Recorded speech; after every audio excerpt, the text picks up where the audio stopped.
of sobriety. That's kind of what I wanted to get into today with you guys.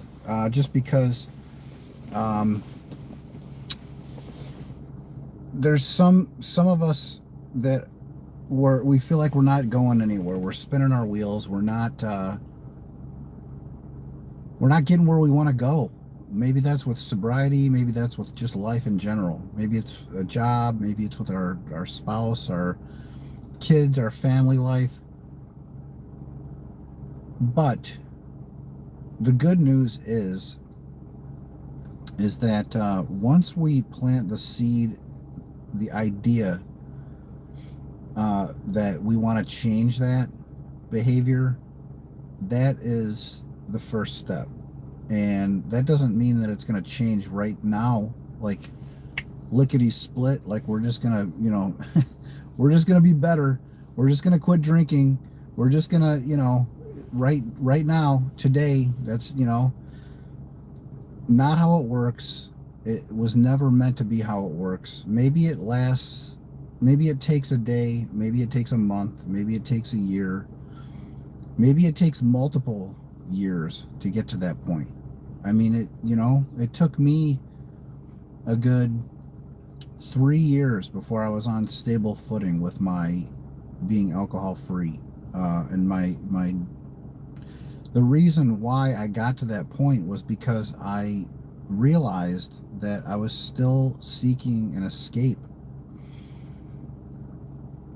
And I knew, and I realized on this hike that I took, after thinking about it for about 15 minutes, like a mile in, I recognized that no amount of running from my problems is ever going to really solve the underlying issues, which is I'm not accepting of the way that things are. I'm not accepting of the fact that I have these responsibilities that I have to take care of. And I'm not I'm not like content with where I am. That's what I thought. That's what really sparked the change, the true change, and I wouldn't have been able to get there if I didn't remain alcohol free. That's the key, because even we get alcohol free, even if we quit drinking, there's a ton of work to do, and that can be a daunting thing to think about. Like, a lot of us don't want to quit drinking because we know that it's going to take a lot of work. But when we get to a point when we recognize that, you know what, it's going to be worth the work because my life's going to be better. I'm not going to fear death anymore. I'm not going to fear having like a fight with like a family member, or fear um being sick, or wondering if I can show up for work today because I'm hungover, or afraid that I have to confront somebody that I don't want to confront. All these things happen whether we're drinking or not. But it's the alcohol that fuels that feeling. Welcome in, Power Fan. I was so hesitant on drinking yesterday. Well, you didn't drink, I presume. It sounds like you are sticking with it. So that is huge. That's awesome. So I'm glad that you overcame that, and you decided for yourself that alcohol is not going to solve it. It's just, it's not. And as much as we feel like it's helping, uh, it might be helping in the immediate moment, but the fact of the matter is that in the long run, it's making everything worse, especially our anxiety, especially our lack of self-esteem, and that's a big one. I think a lot of us that were drinkers or are drinkers, we put on this mask, you know? We put on this mask like we can handle anything. Um, and sometimes we can handle it, but then other times we can't. And that's the inconsistency of being in addiction. It's like sometimes we can handle things, but then a lot of times we can't. And we typically will lie to ourselves and tell ourselves that if we just if we can continue drinking, everything's going to be okay. It just, that's just the way that it is. And that's one of those things where it's like you don't really recognize it till you quit drinking. I'm not sure how far along you are, Power Fan. Uh, if you want to share with the group how far along you are with your sobriety. Um, but like I said, I wasn't really on solid ground until like around day 72 or 73 of not drinking. The first 10 days were just getting through those urges to drink, those side effects, those like, stomach ache or nausea, headache, body aches. And then once I got through those 10 days, and that was the longest that I was alcohol free since I was 19 years old, I was able to really embrace this journey. And then 100 days. Congratulations. I hope you're doing something to celebrate that. 100 days that was like my favorite milestone, because like I was saying, I was on day like 72 when I overcame that big urge to drink, the last big urge that I had. I was stressing out, and Joe's 2 months. Congrats. That's awesome. I hope you're doing something to celebrate too. Just a little bit, celebrate you. Um, but yeah, getting over that big urge was huge, and that was like around 2.5 months. And then when I got to 3 months, uh, between 3 months and 100 days, so there's like 10 days between that, right? And man, did I feel good. I felt like I was finally on this solid foundation, this solid footing. Now, I mean, obviously, I still had work to do. Even after 3 or 4 months, there's still work to do. But you've already seen the benefits of it. I think you guys have probably seen the benefits of it. And when we have a craving or an urge to drink, we can reach for um, the good things, not the reasons why we don't don't drink, but the reasons why we want to stay alcohol free. Like, what's our Annie Grace on This Naked Mind used to call it non-negotiables. So, what's your non-negotiable? Well, mine was like, I'm not going to drink. That's period. Like, number one, I'm not drinking today. Um, and then, once you solidify and have those, and she also talks about liminal points, and that is the reasons why you don't want to drink. You can think about those things as well, and that does help. Like, thinking,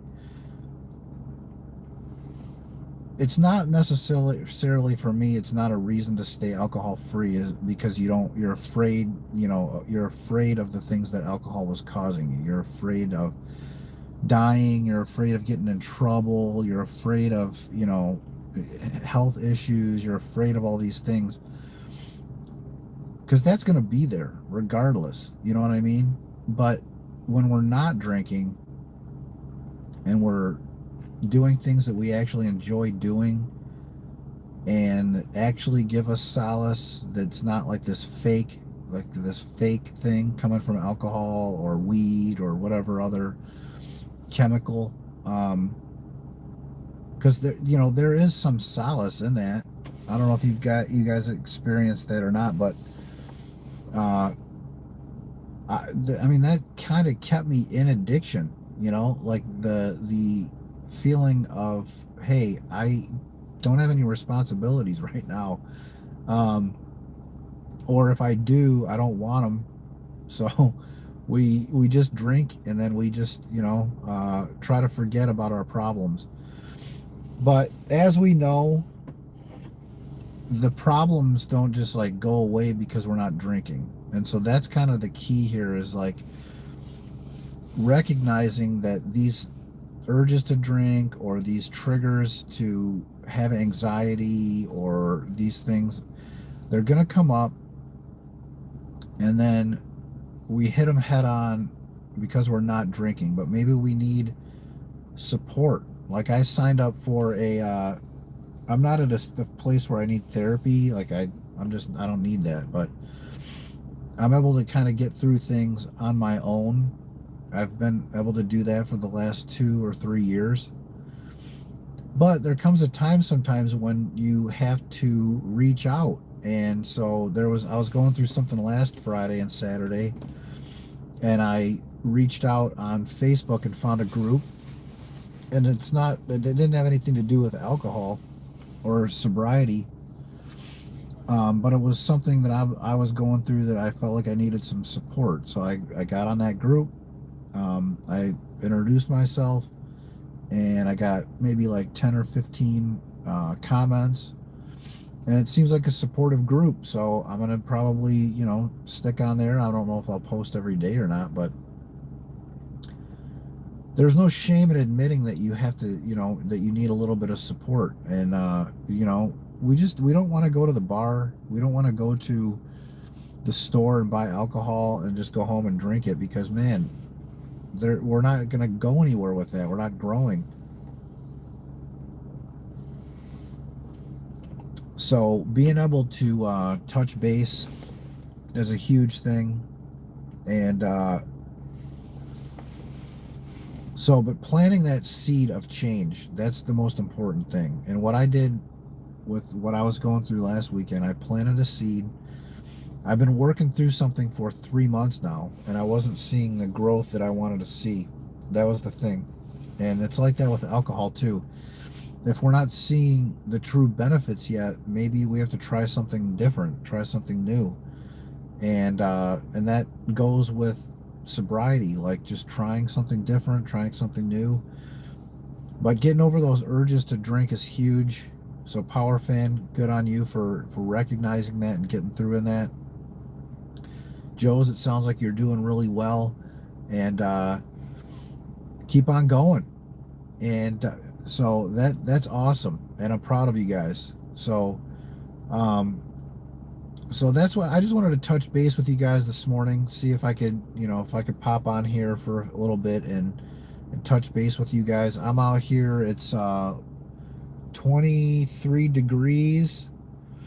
I'm gonna go on a hike, and I don't have to work today. I don't have anything going on. I made a video this morning.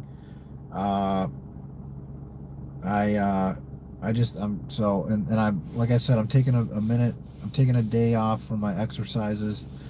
Gonna do a hike though, and that's one of the things that I do that brings me joy. So what do you guys like to do that brings you joy?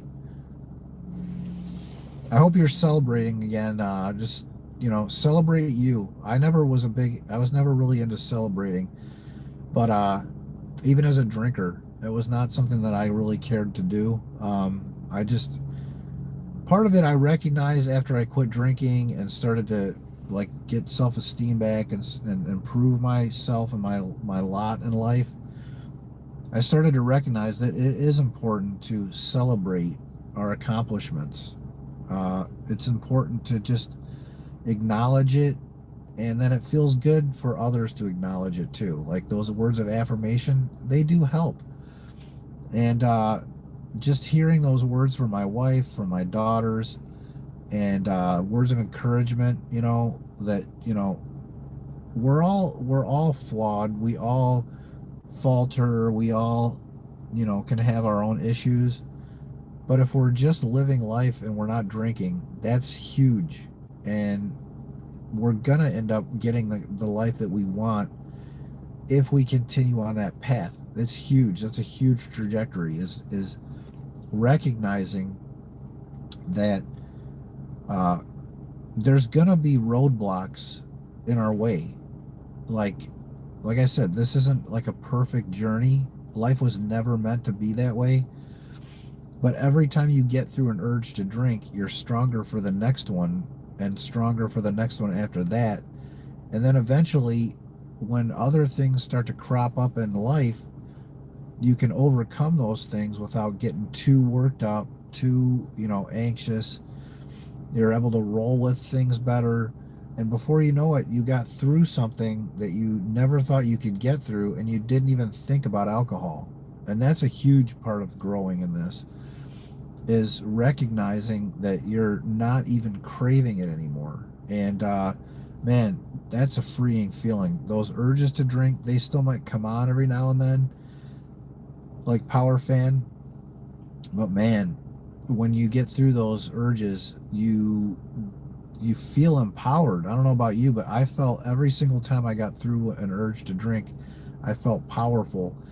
And even though those things weren't solved that I was anxious about, they weren't solved right now, right away yet, I still believed that if I continued on this path, those things would heal. Those relationships would heal, and they did. And so stick with it, stay with it, keep on going. That's my message today for you guys. If you're struggling with something, uh, be aware of it. Plant that seed that you want to change that behavior. Um, Work towards it each day, whether that's journaling, whether that's, like, for me, I got to visualize it. So I might take a video or take pictures, but I'll write stuff down and I'll keep that routine going until it's changed. And I'll put a reminder in my phone. I will, like, just I have to write all those things down, because if I don't, then I'm not gonna remember it. I'm gonna forget it. I'm gonna leave it, and then I'm not gonna go back to it. And so journaling is a big thing. I didn't journal a lot when I first quit drinking, um, mainly because I was on This Naked Mind and I was posting every day, and sometimes I was posting like long ones. I wouldn't get a lot of feedback, and I would wonder, are my posts too long? Because I can talk a lot, and I can, as you can tell probably. But that's partly why I have this channel. But but I can write a lot too, and so I would write a ton, and then I would get on and I would read other people's, I would comment on other people's, and then people would comment on mine, and I would spend like 3 hours a day sometimes on that platform. And so when it came to journaling, I felt like, you know what, I'm journaling on there every day, all day. And then I'm getting to my therapy visit, and everything that I have is pretty much written down on there. So that was my journaling for like the first 3 or 4 years. And then I started this channel, and that became kind of my journaling.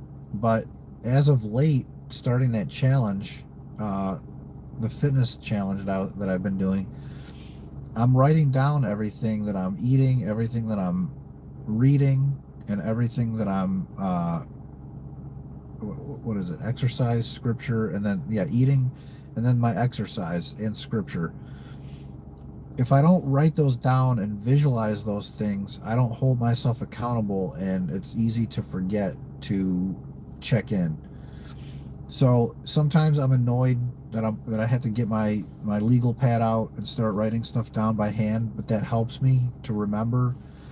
And And after 30 days, I mean, they say it takes about 3 weeks to form a new habit. So that was my rationale with this, was that when I get to the end of this 30 days, I don't have to write that stuff down. I'll just do it. I'll just read the scripture for 10 minutes a day minimum. I'll just exercise like every 2 out of 3 days for 15-minute cardio, and still continue with my hikes and stuff and my walking, and I don't have to write that down. And I've been pretty good with the exercise, but not so good with the scripture and not so good with the food.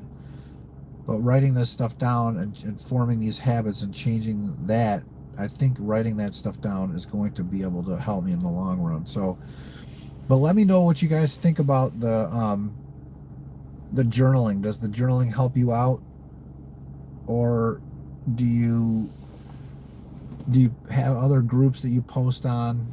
What helps you? I'd love to know. Let me know in the comments, or after we wrap this up, let me know in the comments. So, and as always, you can post on the community posts that I put on there, and then the other videos. So, I'll have another video coming out on Sunday. I'll try to do Sunday. No, today's Monday. I just had a video yesterday. All right, I'm losing track of my days now. But at any rate, Wednesday I'll have another video out. I'm planning on doing probably more live streams, but I don't know if I'll do the shorts version or this like long form version. I like this a little bit better because I'm not getting all those comments on there, but I feel like it reaches a wider audience on the shorts. But I'm not sure if that's good for the channel or not. I don't know. You know, this is all kind of new to me. So, and then I have that podcast. Hopefully I can post that link shortly. She said 2 weeks, but it's been, so Saturday was 2 weeks, so it's been a little over 2 weeks, but hopefully she'll have that up and I can get that posted. But yeah, it was good to see you guys. Stay sober, have a great day, have a great week, and we will see you Wednesday. Talk to you soon.